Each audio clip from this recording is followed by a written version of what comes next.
Forget what people say. మనుషులు ఏమంటారు మర్చిపో. మనుషులు నీ గురించి ఏమంటారు పట్టించుకోవద్దు. మనుషుల అభిప్రాయాలు మార్చాలని కష్టపడద్దు.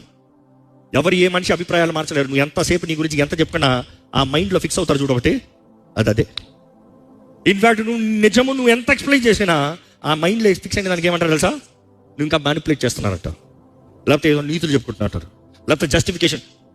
I understood in life sometimes talk less. You don't have to prove anything. There's a righteous God who's watching. He is by your side. అది చాలు. అదే నువ్వు దేవుడితో సరిగా ఉంటే చాలు, దేవుడి నీ పక్షాన నిలబడితే చాలు. మనుషుడు ఏం మాట్లాడినా దులుపుని పోతా ఉండు. కొన్నిసార్లు హృదయాన్ని తీసుకోవద్దు. ఎందుకంటే గుండెకి తీసుకున్న ప్రతి మాట గుండెని గాయపరిచి గుండెని విరగొడుతుందే కానీ గుండెని కట్టే మాటలు లోకల్ కనబడుతున్నాయా? ఎక్కడ పోయిన వాళ్ళు ఎన్ని మాటలు మీ గుండెని కట్టినట్టుగా విన్నారు, లేకపోతే ఎన్ని మాటలు మీ గుండెని బాధపరిచినట్లుగా విన్నారు?